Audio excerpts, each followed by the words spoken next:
Hey everybody, welcome to the lunchtime. Let's try that again. Welcome everybody. Welcome to the lunchtime launch party.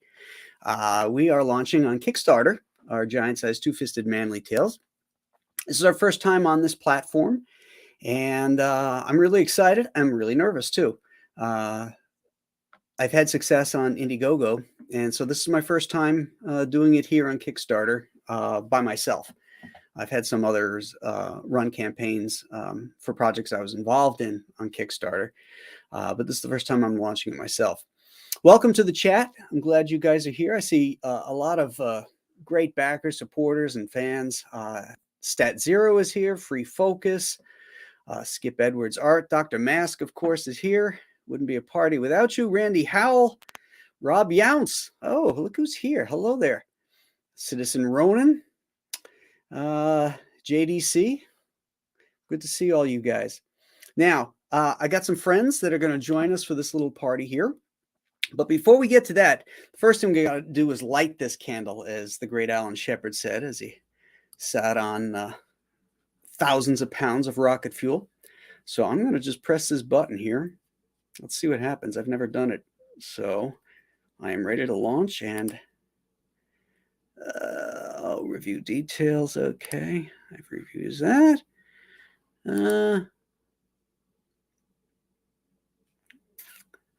Okay, let's see. Bingo! We're live. Very cool. All right. Very cool. I don't know how this works. If I have to refresh this stuff, or if I'm not mistaken, it'll just show when people support it. So while that's going on, if you haven't backed this project over on Indiegogo, please do so here. The first 250 people are going to receive a limited edition Buck Thornton trading card, which is really cool. And it's only available here on Kickstarter. So you're going to want that because you're going to love that story. I can tell you that right now. So let me bring in the second manliest man in the world, an old friend of mine, a West Virginia native, a badass supreme, and a member of Team Testosterone, Mr. Bo Smith. What do you say, Graham? How are you, buddy? Well, I'm not as pretty as I used to be, but hey, I'm still here. I'm on the right side of the dirt. Well, you can't ask for more than that. Now, another guy back in the waiting room here is an old friend of both of ours as well. A guy who launched on Kickstarter yesterday, and well, first he launched on Indiegogo with his Sakura, and is killing it. And then he goes on last night and kills it on Kickstarter. I don't know what to make of this guy. Let's bring in the teen sensation himself, Mr. Billy Tucci. Oh, it's little Billy Tucci. Little Billy Tucci. I got to tell you, good to see you boys, first of all. I can tell you, I'm a little upset. I did something, I tested something, and I did a Google search on Google to do giant-sized two-fisted manly tales, Graham Nolan Kickstarter. Okay. And it's not showing up. Really? Yeah, I'm a little pissed off about it. I got the Indiegogo. Well, we got our first backer. That just came in, so that's good. Yeah, but I mean, I'll go and back it through your link, but I'm just a little pissed off that it's not showing, you know? It's not searchable. It's not searchable. Why would that be? I don't know.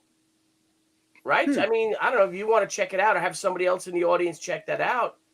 But I don't see the darn thing. Is it because it wasn't live yet? Maybe if I refresh it. Let me see if I refresh it. Indiegogo. Here's on backer kit. It says it's funded. You're over $115,000 on Indiegogo. That's right. Badass, bro. Yeah, thank you. But shoot, I guess I'll go to Kickstarter, but that kind of sucks when Google isn't covering it. I'm sure I can search it on Kickstarter, but here we go. To be honest with you, JDC says since it's been activated on Kickstarter, maybe it's not in Google yet. That could be, since it just went live. You know. Yeah, it could be. It's just new, and Billy's being premature. Right. A little premature. That's his ADD, you know. Where is it? Where is it? Totally ADD. So, Graham, you nervous or what? I am nervous. I know. Hey, Dr. Mask, he says it comes up on DuckDuckGo or DuckDuckGo. So that's cool. That is cool. Oh, man, I got to log in. You ever log out of something, you have no idea what your email is or how to get back in? And Oh, yeah. Every day. Hey, Randy Howell, thank you for that $2 Canadian super chat. And he's backer number 1. all right. Oh, You get the first There Buck we go. Thornton card ever. There we go. That yeah, a now you boy. gotta think that, like, you gotta remember, this is your second launch. I like to look at it as like a boutique launch in a way, Right. like this is a great way of reaching a whole new audience. I don't think don't be disappointed if it's not explosive in the beginning. You got 30 Andy. days, right? What's up? Right. So what's Another happening, bro Andy? is here, Mr. Andy Smith. Look at Another those 4 people. Can't Look beat at another Smith. I like that. You damn Nice. right. We got You 2 damn Smiths right. on there. What? Well, you're absolutely right, Billy, that this is something that takes time. It's going to be on there for 30 days. Yeah.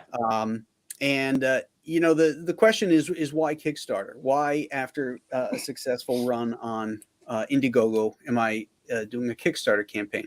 Well, the real answer is because we want to reach out and get our comics into as many people as possible. And there was some problems with Kickstarter in the past, but those problems seem to be resolved now. And it's all about inclusion of people that love comics, and they're everywhere, and you got to go where they are. So that's the reason that I'm doing this concurrent campaign.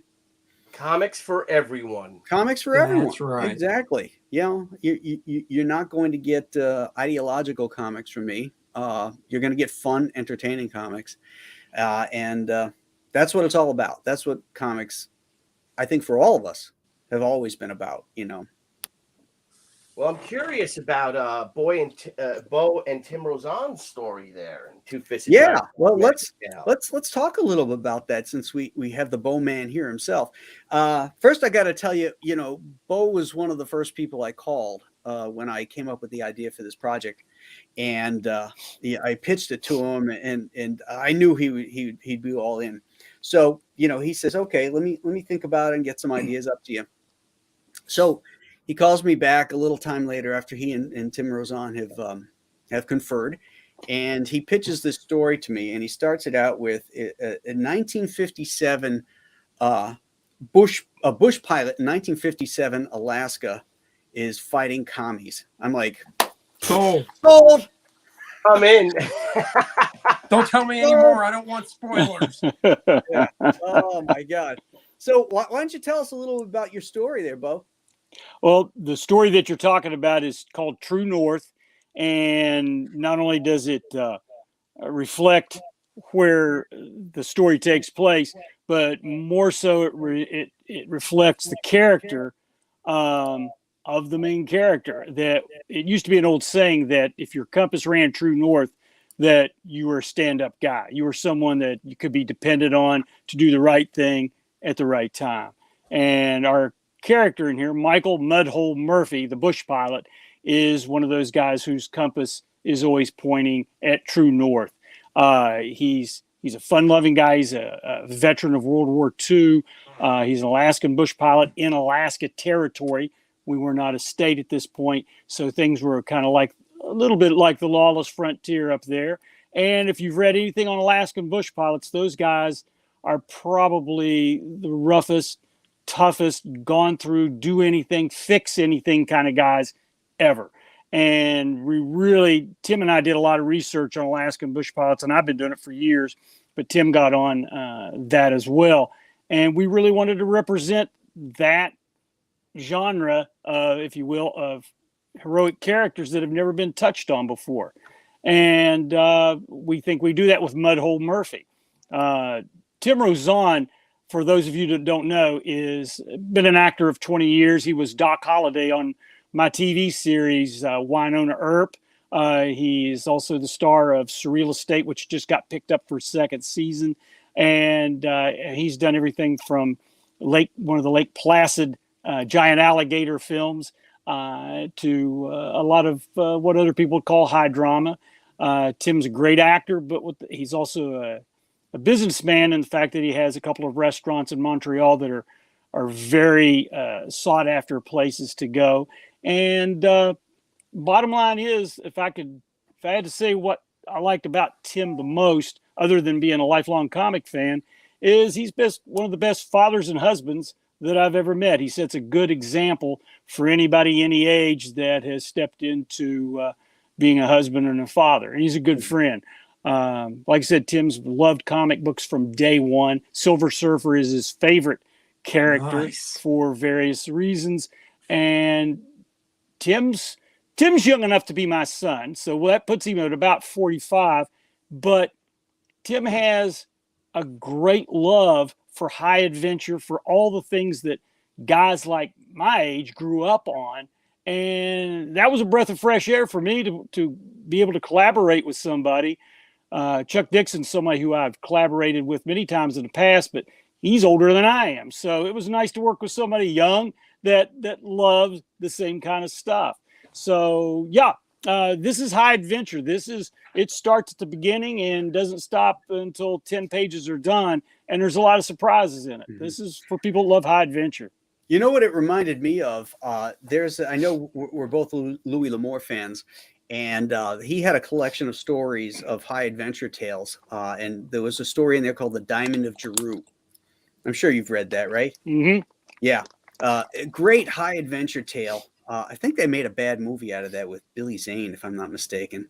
But anyway, it's a great story, and that's what it reminded me of, because I think in that story the character is a bush pilot, and so that ticked off all my boxes when we pitched this one. Yeah, it was awesome. Well, we both appreciated the opportunity that you let us come in and play in this playground. I mean, this is a big deal. This is something that hasn't been done since really I broke into the industry 35 years ago. So much appreciated on that, Graham. Oh, absolutely. Hey, Bo, is that a true story, your story? Is that based on a true story? No, it's one Tim and I made up from whole cloth, but the time, the elements, the characters are all based upon a million things that have gone on in the Alaskan bush pilot arena. And I would be happy if someone were to read this story and then would search out a history book or nonfiction stuff on these actual bush pilots, because there's one called Glacier Pilot, and about a real life guy whose son-in-law ended up taking his place as the bush pilot. And those are two books that, if you like true action adventure and nonfiction, you won't believe the lives these guys led. And it's just flat out amazing. Basically what you're saying is that this is probably along a time when men were men and women were women, and we all knew the difference. It was a time when men, but it was also a time business to themselves. It was a time in our country and North America where rules and regulations of the FAA, the Federal Airlines Association, whatever it stands for. I'm sorry, I'm running a little ragged here. Aviation. But there were less rules then on a lot of different levels. And Boat's frozen. Oh no! That's a very unflattering. Right at the rules. The most important part. I know. Damn it! I have to know these rules. You know what I love about that though is so. What year does Bo's story take place? 1957. There he is. 57. So Bo, your story takes place in say 1957. Yeah, 55. 1955. 55. Okay, my bad. So you know what's really cool about this, of how manly men were? You look at 1945. That bush pilot is probably a 21-year-old bomber pilot flying over Germany. Exactly. Right? And now it's 10 years later, and he's only 31 years old. Right. Yeah. But they're like, just 31-year-old back then is a it's hell the of a lot different than 31-year-old adrenaline. today. The adrenaline rush that he got from being in war, from the camaraderie and stuff, and how he can turn this into a business and still have all the excitement that he did when he was involved with World War II. It's a lot. It's a lot of that, and it really kind of captures fathers of guys my age and a little bit older that had fathers that were in World War II and what they did afterwards. And it's always interesting what kind of business and how they carried themselves, say, 10 years afterwards. Hey, General Piggy, thank you for that $4.99 super chat. If I back a beanie before the 250 mark, do I get the card? The card is only for the books, my friend. So the answer is no there. We're trying to get as many of the stories and books out there. So yeah. Well, I had to back the Dan Lawless level, and I had to buy me fellow Irishman. Oh, he's going Irish. I had to go Irish. You know, an Irishman never buys their own beers, their own booze. just don't leave the stream with an Irish goodbye. That's all I ask. Oh, That's right. Like Mike Barron does that. Bo, we have Mike Barron on Monday nights, and he pops in, and then next thing you know, he's just gone. Lately, he's been saying, "I gotta go to bed." But before that, he's just gone. He just shot. As soon as Mike comes on, we know he has to go. Yeah, there's a countdown clock as soon as he comes on. Yeah. Right. And it's not like he's East Coast, so do the time difference. That's 2 hours different from here. Right. Yeah. So he goes to bed it's 3, if you isn't go it? on at 7, right? It's 8 o'clock. So it's like 6 o'clock at night is when he goes to bed. Yeah. It's time. Hey, you do what you got to do. I think whatever works for you. 3 hours back, aren't they? Isn't Denver 3 hours back? Isn't that mountain? Oh wait, that's mountain time. Yeah. So He's I guess 2 hours. 2 hours. He's 2 hours back from East Coast. Yeah. Hey, Graham, can I ask you a question? Is smoking cigarettes or cigars, is that forbidden in giant-sized two-fisted manly tales? It is encouraged. In fact, That's right. In fact, yes, it's most. In fact, at the very end, and I'm not going to spoil the end of Buck Thornton always gets his man. Buck lights up a cigar. So, yeah. Did you show Bo or the audience? I know we had fun talking about it last night and a few nights ago. I know what you're going to say. Yeah, can we describe that cover, Dan's cover? Because I just love it. Oh, that. Oh, okay. Yeah. Let's pull up Dan's cover here. Hold on a sec. And okay. That's an amazing cover. That Bone truly crunching. is. Yeah, I love that. That covers all the bases. He even threw in the Chinook brew. If you backed my Chinook campaign, I partnered up with a 42 North brewery, and we produced Chinook brew, which is a really strong imperial stout. It was great. It'd keep you warm when the snow beast was after you. But anyway, Dan put that in there. And so here's what Billy and I figured out here. The scene is actually from Mike Barron's story, illustrated by Dan Lawless, called Nate Lemon. But we're going to make up our own little storyline here, which is about how this hippie, was bothering this girl, and as they always do. Yeah, that's right. So this guy here with the guitar wasn't having any of it. So he crunches his head with that Gibson guitar or whatever it is, and then he catches the beer in the air. Then he turns, grabs the girl, plants a big kiss on her, and then chugs the beer down. That's all the action that happens between the panels. And the best part is, I think that guitar is that hippie's guitar, so he's smashing him in the face with his own guitar. That's right. And then, there's a guy down here too. Yeah. So this guy, let's see if we can blow him up a little bit. Yeah. There he is. He's already gotten banged. So he was already speaking out of turn. So he got a fistful. I think both. I think that fat boy and that hippie were harassing that lovely innocent. Of course they were. Yeah. The sequence reminds me of a great Elmore Leonard quote where he asks What do you tell a man with 2 black eyes? Nothing. He's been corrected twice already. Yep, That's I remember good. that. That is excellent. That is excellent. I tell you something. When I first saw Dan's cover, when you first sent it over, and I know it seems a little obscure and a little out there, but I was thrown back to being a little kid. And remember the little you put the little wheel with the pictures in the Viewmaster. That's it. Oh yeah. And the lighting, the color, and the way you've got the guy, that he's hitting, and then him, then the girl in the bar behind. It was all in that dimensional effect. And I looked at that, and that was the first thing that shot through my head. And I loved those things as a kid. I thought they were that was a world I wanted to go into. And when I saw this, I said, this looks just like that, and that's a world I want to go into. It was just, Dan did an amazing job on this cover.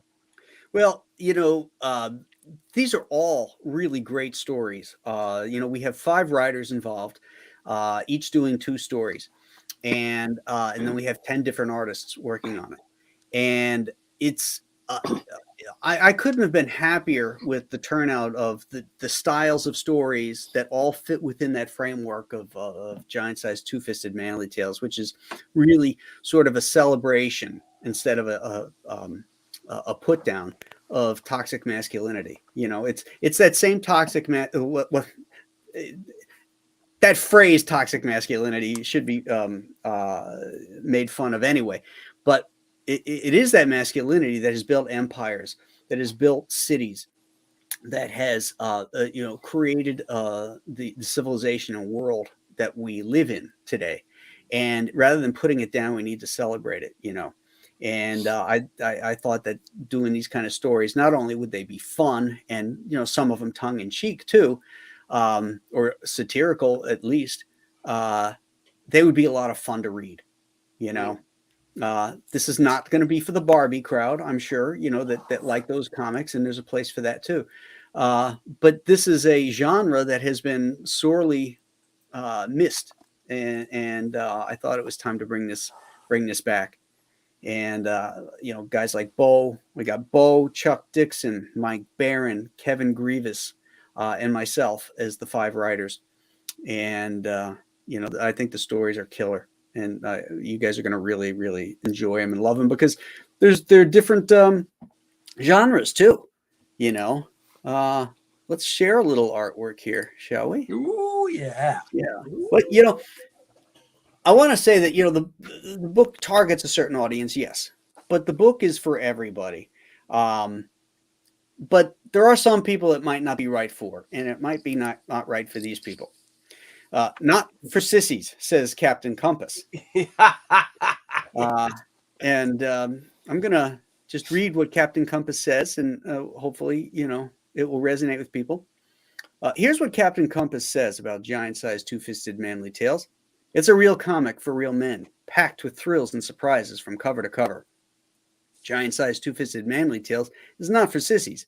It's full of exciting stories and swell pictures about adventure, ass-kicking, and other interesting subjects.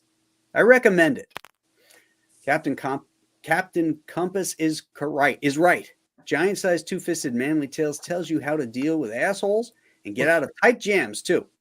Every story contains the necessary testosterone-building information to navigate through a soy-based world. Take a tip from the captain and get your copy today for only $50. There you go. Yeah, it makes you want to go to the gym and then go get a steak. That's right. Yeah. Now, for those that don't know, this is an actual ad. It was Captain Marvel, of course, and he was pitching what's that? Mechanics Illustrated? What was that magazine? Popular Mechanics. Popular Mechanics. Oh. Yeah, thank you. It was Popular Mechanics, but the style of the writing in the blurb box there was very. I tried to capture it very similarly. Using swell and this is the perfect magazine for boys, all that kind of stuff. So it was my satirical take on it, and I had a lot of fun making this. So let's get back to some cool art. Yeah, this one is this is the splash page from Buck Thornton, Always Gets His Man, written by me and illustrated by Kelsey Shannon. And I'm really excited about this and have plans to use this character in his own book at some point, because it's really cool.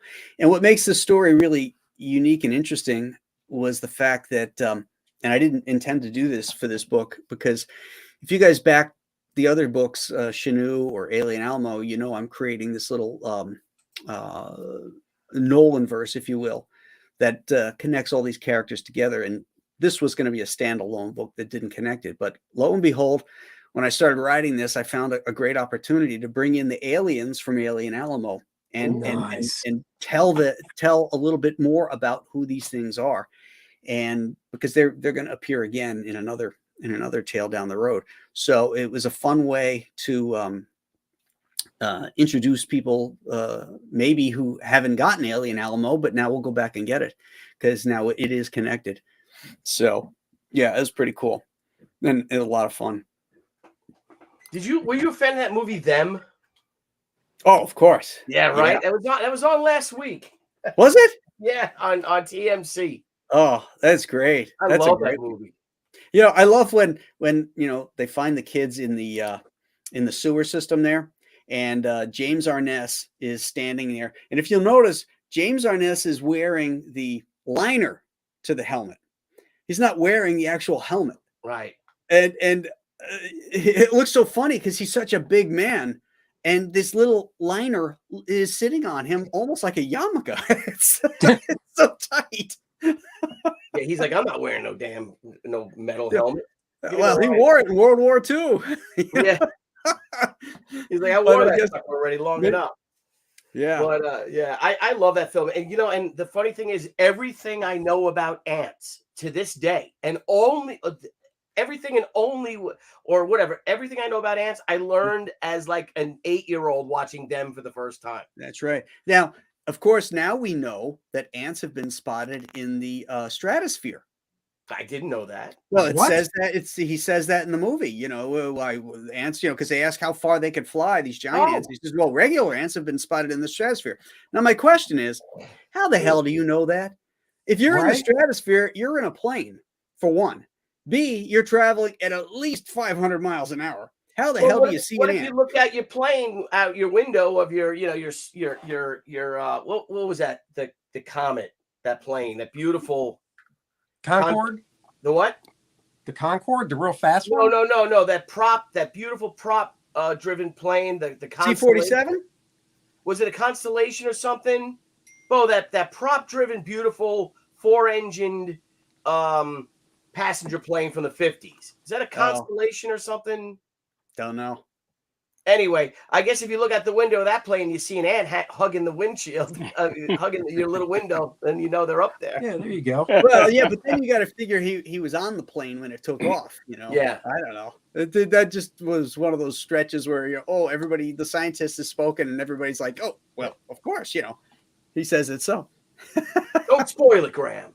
All right. You're talking about them, Bo, and that everything that we know about ants today, like us, or that if anyone asked that answer, I learned from that movie. That was a wonderful movie. Scary movie, great movie. I can't recommend that one high enough. And anything to do with ants, I am all for. I love when they find the anthill and they look down in there and you see like the chest cavity of a skeleton, like all those people that were missing from like the town and the trailer park and all that kind of stuff. All their in fact, even the cop that they had left there at the guy's general store, his like gun belt and stuff. Oh, that's right. Yeah, the camera panned down and it ended with like there's like a chest skeleton and the belt, right? His holster. Yeah. So great stuff. Yeah. That's great. And speaking of great, the great Butch Geist is working with the amazing Mike Barron on this story, Gurkha on a Train. And now, who's coloring that one? Nanjam. Very nice. Jambiri is doing it, and this is based on a true story. of a Gurkha that was on a train, and some thuggies or somebody tried to hijack the train, and he stepped in and he just messed them up. It was like 12 guys, and he killed a couple. Some got thrown off the train. And you can actually, do a Google search and find out the true story and see his picture. But yeah, this is really, really cool. It'd be cool if it wasn't true, but the fact that it is true makes it even cooler. Yeah, it's a cool title, Gurkha on a Train. I know. Perfect. Yeah. And with Butch's art, I mean, you can never. Butch is one of those guys you just can't go wrong. You really can't. You could hand him the most semi-mediocrity of a story, and I promise you, he would end up making it great. He's just, no doubt. He's amazing. Yeah. Unbelievable. So another story. How are you doing, Graham? Let's take a look. All right. We got 16 backers. We're up at 1,219. Oh, 1,000, buddy. Ring that bell. Heck yeah, man. Nice. That's good. That's a nice start. See, that's pretty cool though, right? Ain't it? Right? You got this campaign, and this is kind of like, it's not it's of course you get nervous, but you want to do well, but it's not quite as stressful as when you launch the initial one. True. Because you never know how that's going to go. And this one obviously is funded already. So the heavy lifting was done by the backers on Indiegogo, and much appreciated by their trust. Hey, Charlie's London is here. She's awake. And thank you for that 449 hello. sterling pounds. Hello, Charlie's. Hello. I know a lot of Gurkhas, lots of barracks around here, and they are way more scary than snakes on a plane. That's good. Nice. Yeah, they always have to carry a knife on them too, right? I don't They're know. always armed, as a symbol of their past. I think they used to. I don't know if they're allowed. Like you'd see them in the city and stuff, but they're not. I don't know if they're allowed to carry knives. I doubt if they're able to in Britain, but the Gurkha knife, that's always been a symbol of where they come from and how they did battle and stuff. I've used it in a couple of different stories and stuff, and it's always a great visual. That's for sure. Is that the one that kind of goes out almost? It's like a cross between a machete and a knife. It looks like a machete and bent towards. And bent. Yeah, and bent. Yeah. There's that great photo of them in the desert during the Battle of El Alamein, and the British photographer took a picture of them coming over the berm, with like a rifle in one hand and their Gurkha blades in the other. Like, so they're not content just shooting the Nazis. They want to cut them to pieces. And they're probably screaming, Yeah. You must be like, what the hell is that? They got no helmets on, and they're just like, ah. Some good stuff.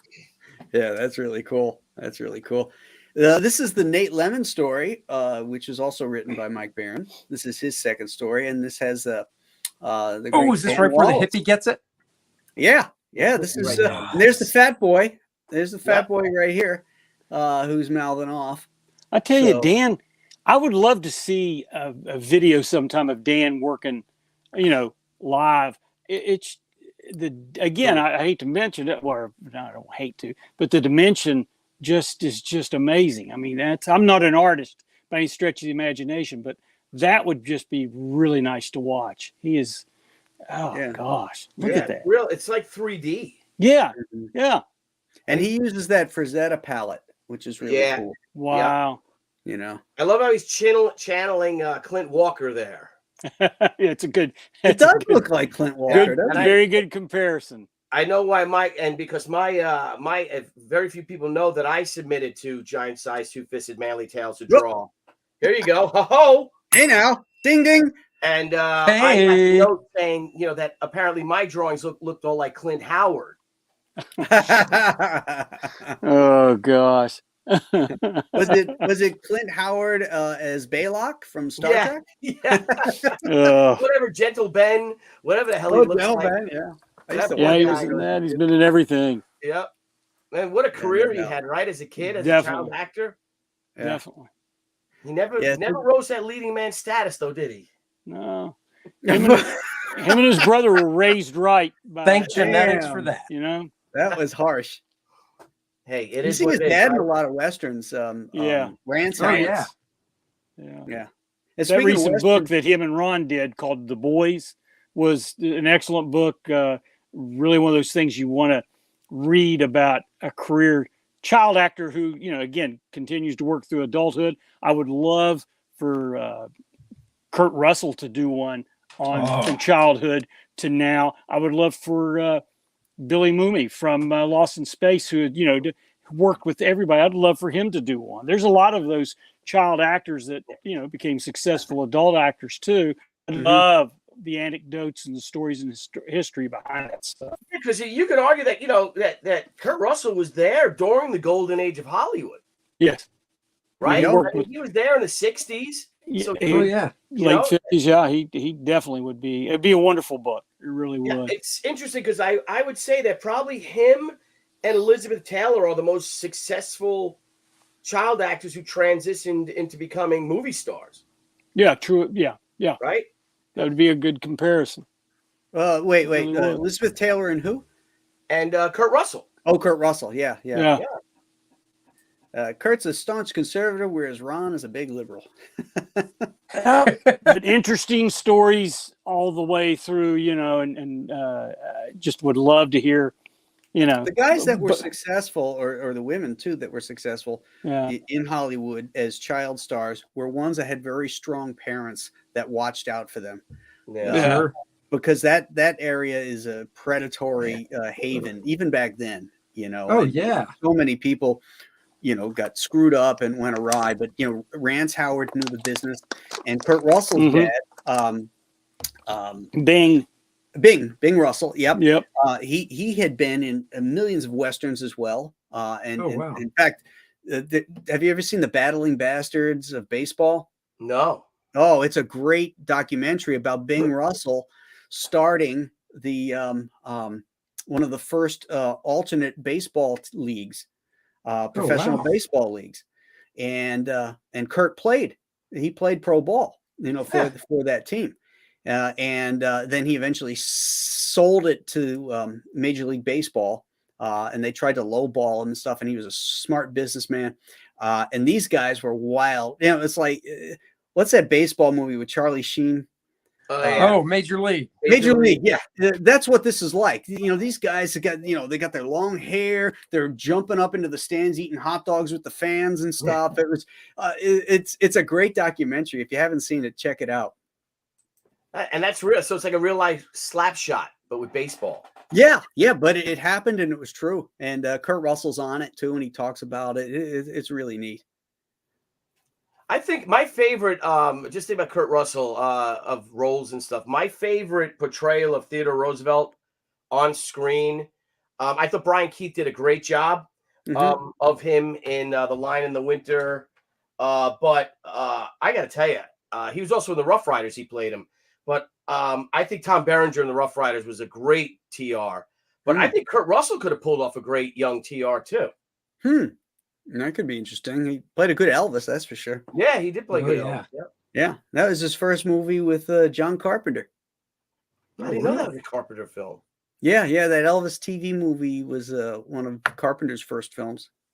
Oh man, watch out! Look out, man! Look out, baby! Look out! Hey, I'm President Nixon. I want to get a badge. I want to be an agent, federal agent. Those Beatles are about a bunch of communist drug addicts. Not like me. Like a good old boy from Tupelo, Mississippi. That's right. Like a good old boy from Huntington, West Virginia. Yeah. Well, I got to apologize for Huntington, West Virginia, and state of West Virginia right now because we have the worst Wi-Fi broadband, in the United States. And as you've seen, I've dropped out a couple times. This usually happens with StreamYard for whatever reason. But the internet stinks here, and I guess everyone's home for lunch everywhere, and I keep dropping out. So I apologize, guys. Nah, no worries. This movie, Kurt was great in Used Cars. Oh, loved it. Movie. Oh, that was a brilliant film that does not get enough credit. Yeah. Well, that was Bob Zemeckis, and somebody else was involved with that. Somebody else who made it big also later. I think it might have been funded by Spielberg too. He might have been behind the scenes in that, but that's so a great funny. movie. So Yeah. funny. Oh, What's that old character actor with the red hair? Jack Warden. Jack Warden. Yeah. He's awesome in that. Oh, he plays two brothers, right? Twins. Yeah. That's it. Oh gosh, that's a wonderful movie. And the Beagle in it steals the show. Beagle steals the show. Yeah. When he puts the rock underneath the car wheel when he's going to test drive the car, and then he has the dog shimmy under the car and pretend it's dead, and he goes, I forget what the dog's name was, Sparky or something like that. He goes, Sparky! And then people get out of the car and they see the dog like, what have you done to my dog? Oh, that's a brilliant film. You know, you've got that, you've got Caddyshack, you've got a lot of movies that came out Stripes during that period that were those types of movies, and Used Car never got the credit that the other ones, even Dazed and Confused, things like that, never got the credit that those did. I always wanted it off the peripheral and into more people's eyes, because what a joy to watch. Yeah. I saw that at the theaters too, you know. Really? And I loved it then. I was like, oh my God, this movie's great. That's amazing. 100%, bud. 100%. Fun stuff. So this story here is by our pal Dan Lawless, who does the cover. And then we'll move on next to Chuck Dixon and Larry Stroman. This story is a badass sci-fi horror tale. You know, aliens told us that in space they can't hear you scream. And this story is very much like that. You know, it has that vibe like aliens. And there's a claustrophobicness to it that Chuck's script and Larry's artwork is just a wonderful marriage together. Yeah, this is great. It's great to see Larry doing continuity pages again. Yes, and it was great to have him on board here. So this is another great story. Let's see if I got any more artwork to share. Oh, I shared that one. Okay, I think those are all of the finished stories that I have in hand right now that I can share. I don't want to. That's the problem with a anthology, is that, you know, if you've only got 10 pages in a story, you got to be very judicious on what you share, because you don't want to spoil anything for right. You know, it's different if I'm sharing, you know, Alien Alamo pages and there's 64 of them. You know, I can pick and choose and go in and out. But at 10-page stories, you know, I don't want to be that spoiler dude, because, you know, there's some really great reveals, like in Bo's story and in Chuck's story, and you know, so. I gotta interrupt you just for a second, Graham. On our story, and I forgot to mention it earlier, that Andrew Paquette is the one who does the art on True North. And my gosh, now Graham, I did not know of Andrew till Graham introduced me as the artist on this. And wow, Tim and I just went nuts, because I mean, you can see so many influences that he's been in the business, and he's been in all sorts of the entertainment business since he started. And this is just amazing. What an articulate, super intelligent guy he is, and he can do any genre, and he just made this thing pop. Everything that Tim and I put in the script, he layered it with another layer of creativity and just made us look good. So it was a pleasure to work with Andrew, and even more so a pleasure to talk to him on the phone when we were going over this story, because he is such an interesting person. I mean, oh gosh, you could spend a lot of time talking to Andrew. Knows a lot, done a lot. Yep, 100%. Yeah. It'd be interesting to see him and Billy Tucci get into a conversation to see who got words in edgewise and who didn't. Oh, really? Oh gosh, I gotta stop. And I mean that in a good way. The best, Dr. Mass says the best is when I get giant size two-fisted manly tails. I can run around to cons collecting signatures. Yeah, that's true. That would be fun. Yeah, I'm going to be at MegaCon in a couple weeks. So if any of you guys are going to MegaCon, make sure you stop by my booth. Is that Memorial Day weekend? Yeah, I think. Is it? I think it's right around that. It's the no, I think it's the weekend before. Yeah, it's the weekend before. Rob Yount says, all this talk is making me want to read my Alien Alamo again. There you go. Excellent. There you go. Yeah. Yeah. Yeah, read it because, like I said, you're going to find out more about those aliens in Buck Thornton's story. So Buck Thornton. Let's see where we're at. We're at 1,341 with 19 backers. Dude, that's Excellent. sweet. Excellent. You're doing very well here, guys. You've got 29 days to go. So,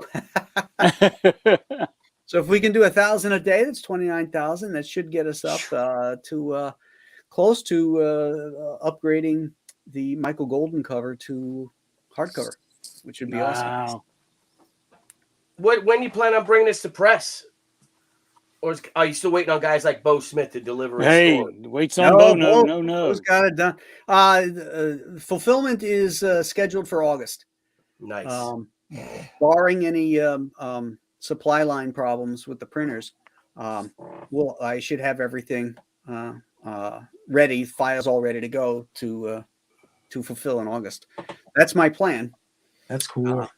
Yeah, that's the most aggravating part is how backed up all the printers are, all the getting the Gemini mailers, all the supplies. And there's I guess problems with paper now too. Yeah, there's shortages and stuff. Yeah, so I might have to upgrade the paper if they don't have enough of the weight that I need, or vice versa. Although no, I take that back. I'm not going down. But might have to upgrade if there's a shortage of 60-pound, go up to 80-pound, something like that. Yep.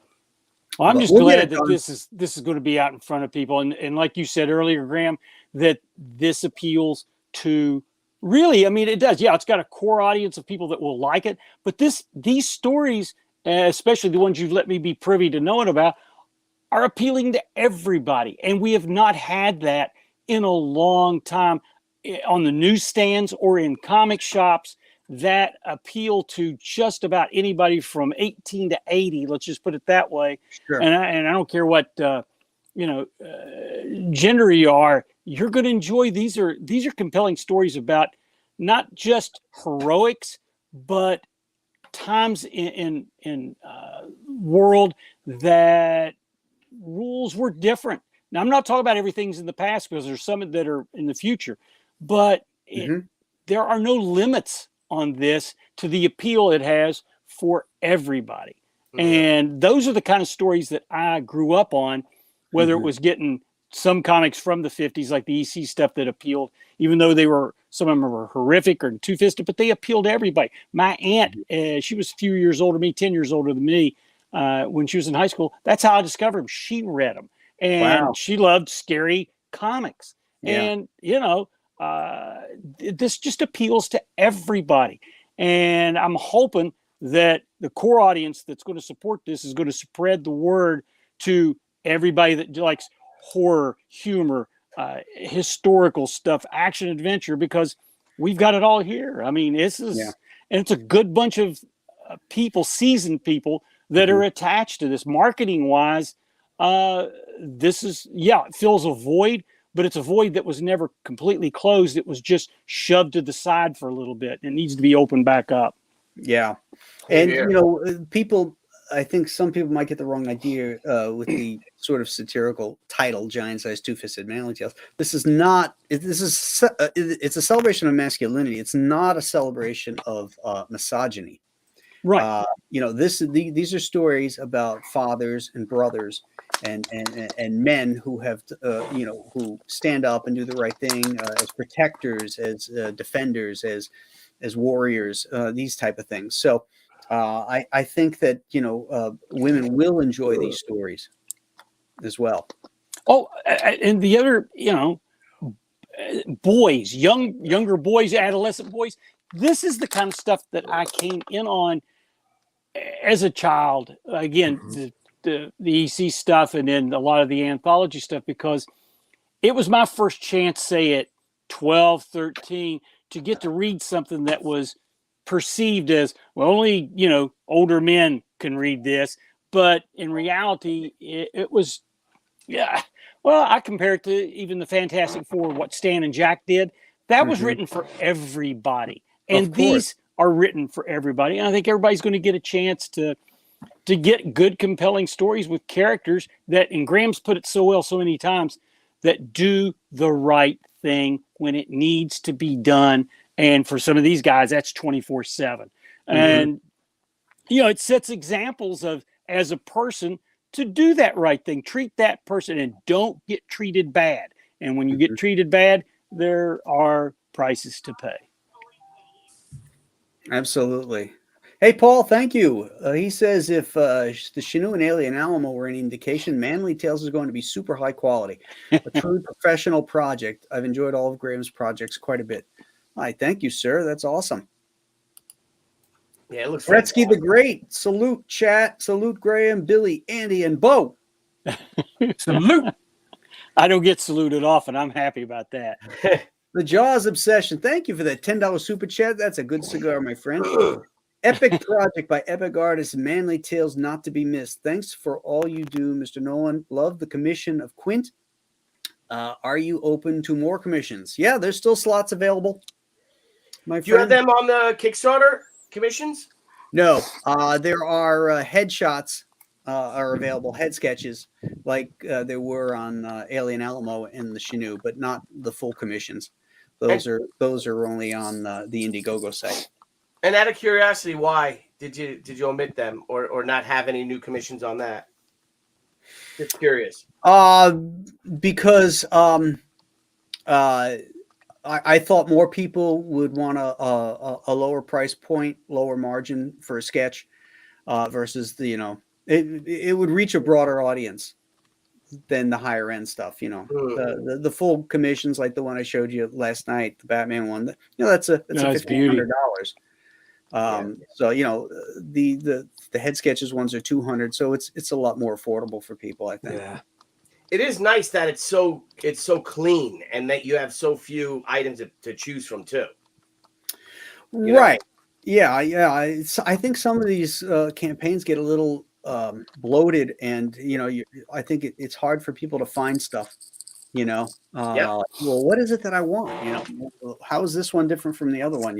So that's a real good point, Graham. I've been overwhelmed sometimes when I'm looking at some and trying to decide, and I like a clearer path like that, a little more.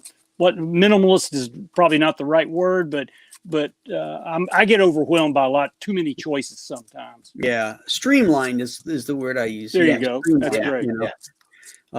Make it a little bit easier to navigate through. Yeah, my wife adds a lot of stuff. I get confused looking at our campaigns, but people like it. People want the variants. They want this. They want that. And she's combining packages, and I'm like, all right, because I've turned away. I've turned away from campaigns. Like, all right, I'll get back to that later because I can't figure out what I want. Yeah. And then I forget about them. And they're like, hey, dude, you didn't back my campaign. I'm like, oh man, I got confused. You have so much stuff on it. And it's a hard choice in the fact that you yourselves, Billy, you and Graham especially know on that, is what you particularly are looking for and liking or think is not particularly my vision of that kind of stuff is not as broad as most. And I would definitely need the help myself to think, you got to really think of what everybody wants. Some people would want to sketch. Some people would want to bookmark this. Right. I would definitely have to, because my tastes in life are very, very limited. And I mean, I was the guy at Eclipse when I was VP of marketing at Eclipse, and Dean Mullaney told us, well, we're going to do a series of graphic novels on The Hobbit. And I went, nobody's going to read that. Nobody wants that. And Chuck Dixon called me up that afternoon. He goes, what are you telling Dean no one wants to read this? I'm going to write this. And I said, what? You're going to adapt it? I mean, that's how terrible, limited, because I've never read it as a kid. I never read it. I didn't know anything about it. I've never seen the movies. So I always know my tastes are limited, and I've always got to see people that are much smarter and more varied than myself. So, hey, Patrick Parnell is in the chat. Hey, Patrick. Good to see you, man. I'm going to see him in MegaCon another couple of weeks. Excellent. Andy, you do MegaCon too? No, I'm going to XCon in Myrtle Beach, South Carolina that weekend. Okay. Oh, Myrtle Beach, the home away from home. Yeah, Thank it's you nice. for the 449 sterling. Graham's cover for Graham's cover for Charlie's London Book 2 is amazing and launches Sunday. We have a variant colored by the incredible Gabe. What a powerhouse. Nice. I haven't seen the color version. You should shoot me that JPEG so I can take a look at it, Charlie. Looking forward to it. And critique it. Well, I didn't draw. I didn't do that cover for Why the color. hell did you do that? No. I did that cover for black and white. I didn't design it for color, so it'll be interesting to see, how it came out. Yeah, it's an exceptional cover. Well done, brother. Thank you. Landscape format. Pow. Real vintage style is more want to see. I'm not sure what he's talking about. Landscape format.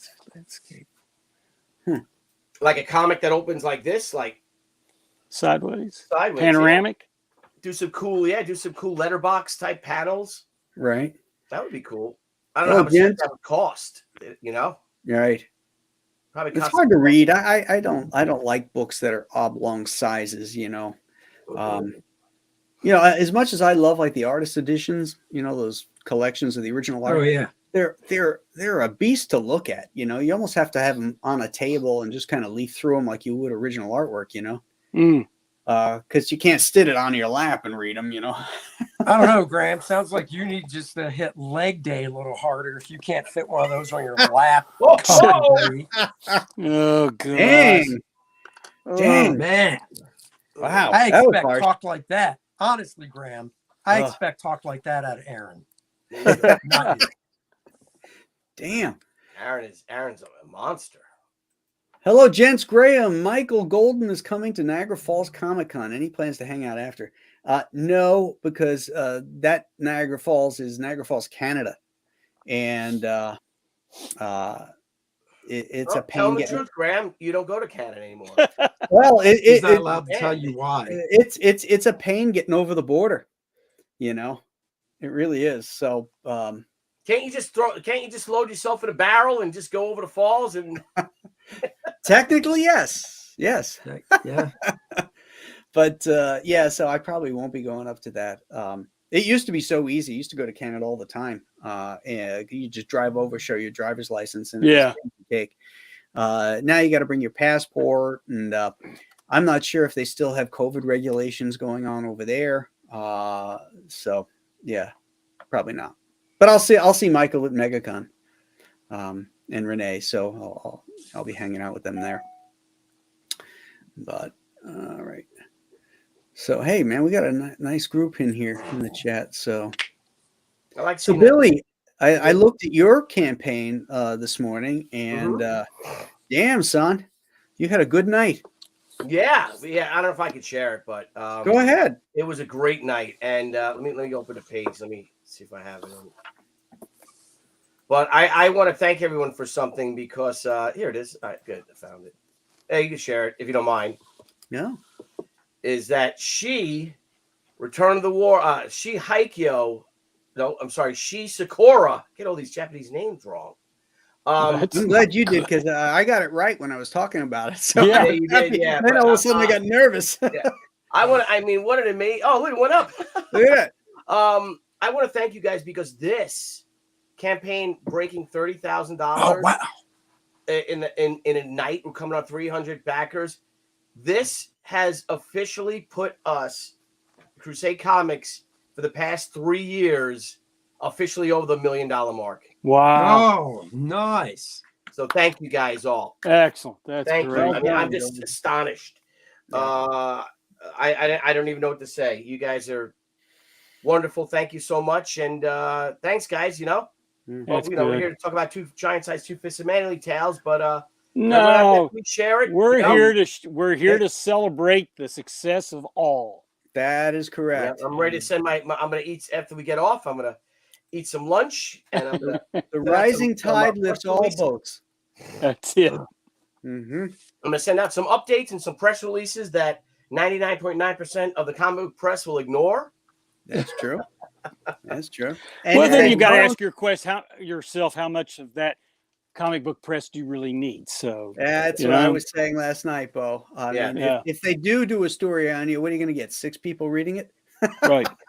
Well, Yeah, don't do a story if it's bad. If you hit a kid on your bicycle, you know what I mean? Say you're riding a bicycle and you hit a woman, with a baby stroller, you guarantee you're going to be headlining these news sites. Yeah. But you launch a successful campaign that makes 6 figures, then you launch it on an alternative platform, which is giving you twice the work. It's crickets. Well, we talked about it earlier that, with different levels, sometimes can be overwhelming. It's gotten to the point with social media type of online news sites. There are just too many. It's overwhelming. It is unlike, I think we had a lot more results when things were in print and just starting with online stuff, because the human mind can only see and take in so much. True. And you've got to think, if it is an article, a lot of times, they just read the headline. Mm-hmm. That's it. And that's the bit of information they walk away with, which is not really good. It's walking off white noise. It's white noise.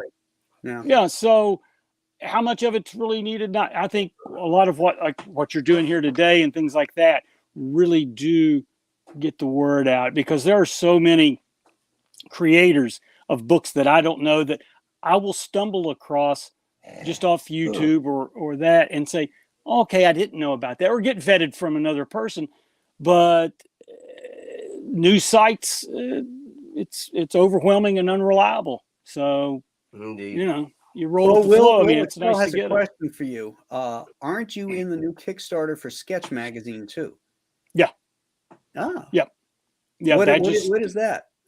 That Bobby Hickey, who again, like you guys, he's been a friend for over 30 years. He does Sketch Magazine, which is, something that for aspiring writers and artists, gives them ins and outs. But he also takes a little broader look at the questions that sometimes don't get asked about entertainment, whether it's in comics, television, gaming, things like that. And he's going to do one on Winona Earp about, basically, with me, what it's like actually to go from it being a comic book for 20 years and then going into a television series, and how much of a change is that going to be? It's going to be live video questions. So, cool. Or taped video questions that I'll be doing this week. But just getting a chance to get it from the creator's mouth and there's going to be a time limit. I'm not going to hijack the thing like I always end up doing when I open my mouth and, really try to get to the points. But that's something they're trying, to get out now. So Excellent. So Andy, where are you at with yours? Do you want to share your campaign? I would if I wasn't on my phone. I'm streaming this through my phone because I'm working. Oh, really? What you working on? Your phone's mounted there? Yeah, I've got my phone up on one of those bendy things. Yeah. Nice. So, camera looks great. Yeah. I know. I should just use this all the time. It is good. I mean, it's see, a cool perfect angle, and clear. too. Yeah.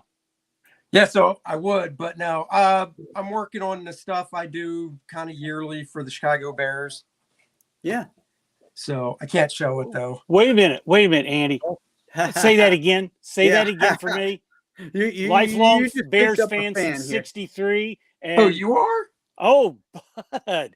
Oh, yes, definitely. He is Mr. Chicago Bear. I am Mr. Chicago Bears. Oh, I didn't know that. Yeah, no. In 2018, they did a campaign called Monsters of the Midway, and I did all the art for it. Okay. I was wondering, who did that. I kept looking. I couldn't find any credit on it. Yeah. Gee whiz. Forget you and Billy. Get lost. Andy's my new hero. See, this is I can show this one because this is from 2019.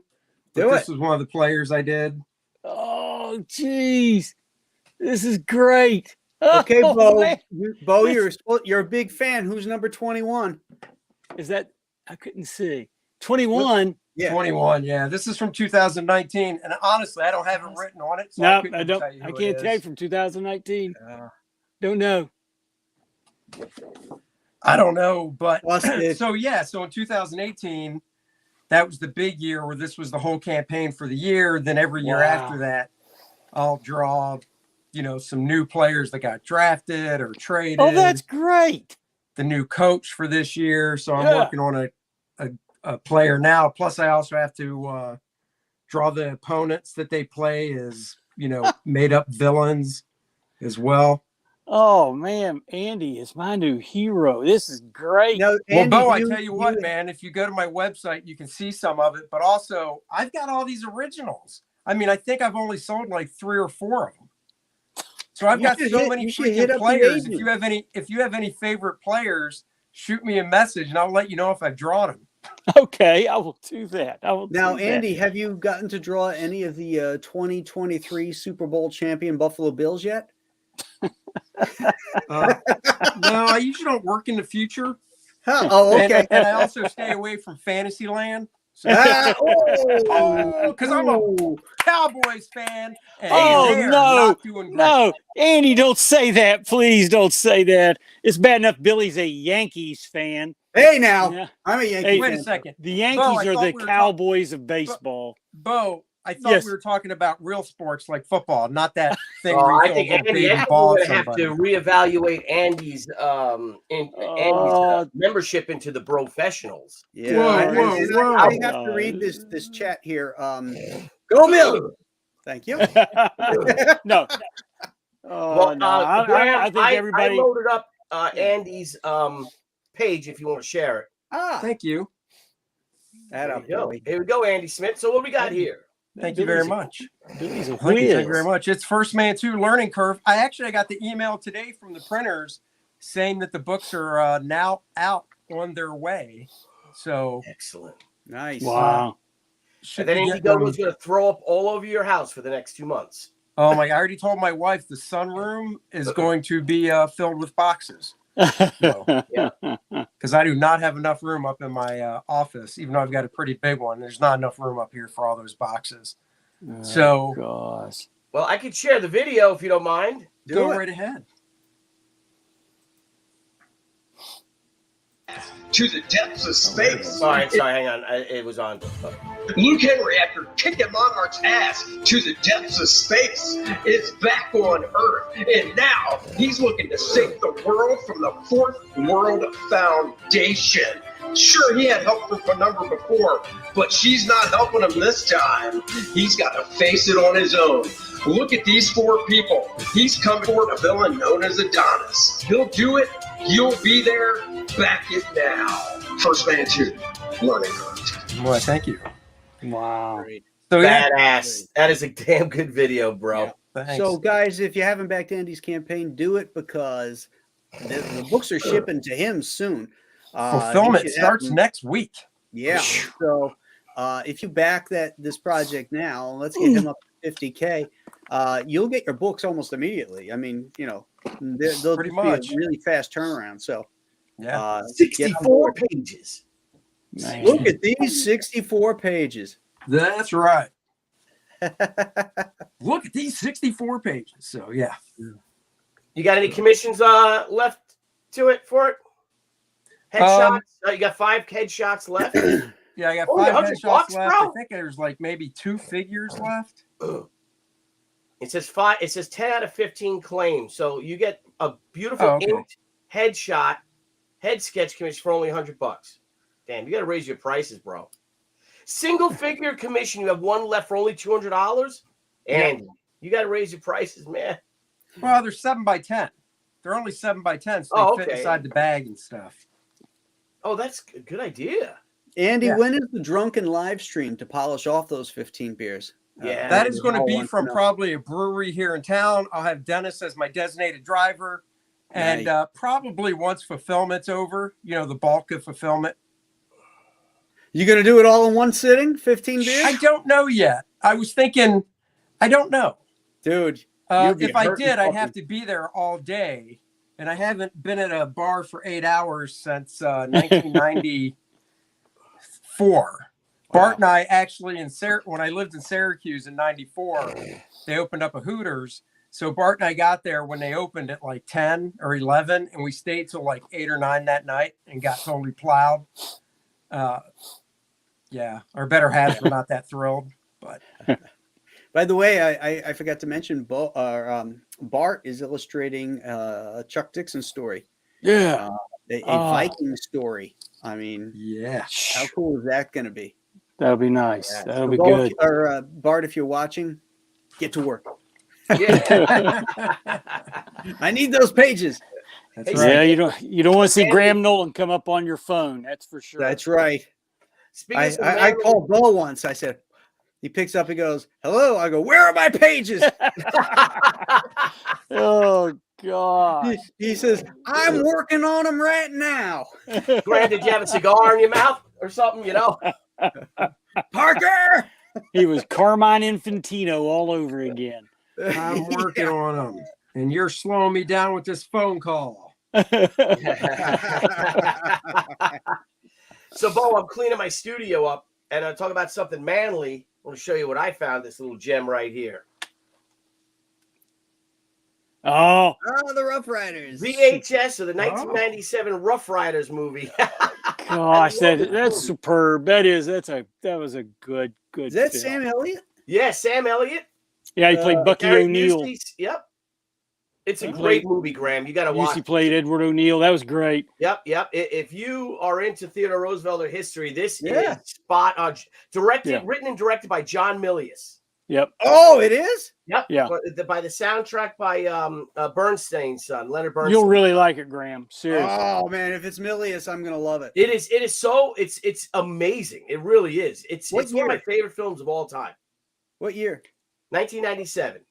Oh, It was a miniseries originally okay. on TV. I Great. got- Tom Berenger was excellent in it. Yep, he really was. Big history buff in real life too. Oh, I saw cool. Tom Berenger at a show. Did you? Yeah, Rhode Island Comic Con. I was sitting at the bar, and the bar was sort of L-shaped, and went up into the wall, and Berenger was over there, sitting there. I believe he's a North Carolina boy originally, if I remember correctly. Was Is he that right? there the year that I was there, Graham? We think. were hanging out. Or maybe it's where he lives now, but yeah. I think it was the second year. It was the year you weren't there. Yeah, I Yeah. would have hated to have missed him. The year everyone enjoyed, the year you weren't there. We had such a good time Yes. that year. You're like, oh yeah, you were definitely not there. Oh wait, no, yeah, that was the year, the Stan Lee year. Oh, okay. Yeah, so you were there. Oh. Damn, I didn't even know he was there. I would have stalked him. But then again, I am very busy at these shows, Bo. Yeah, I was about to say, you don't have time. You don't So have it's a big time. deal. You know, I'm going to go up to Tom Berenger. Shouldn't Yep. Tom Berenger come to me? Usually you're right there at your Exactly. booth going, Bo, please come over here and talk to me, Bo, please. Yeah. That's right. a show that I walk by Graham Nolan. He had a line of people. I was He's just talking going to to a tell guy, that. and I just stop and I just say, "Zip it, hippie." Yeah. At the top of his lungs, there's all this white noise going on, and out of nowhere, there's this echoing sound, "Zip it, hippie!" And I look over, and there's Billy. Pointed right at him too. I pointed. Yeah, Oh, that's too he was on good. his way to the John. You see the people online like, what the hell? Who the hell is that? What the? Zip it, Jeez. Oh, it was hysterical. And that's what we Good learned about times. shared hatred of hippies. That's Well, right. Yeah, we've been on here about an hour and 15 minutes or so. It's lunchtime. And it is lunchtime, and these men need that nourishment to produce wonderful artwork and great stories. And so we're going to let you guys go. I want to All thank right. everybody in the Yep. chat who came in and spent the afternoon with us today. I can't thank you guys enough for tuning into my shows and for supporting my comics. You guys really are the best, and we can't do it without you. And please hit the like button, subscribe to the channel, and back Giant Size Two-Fisted Manly Tales, She and First Man.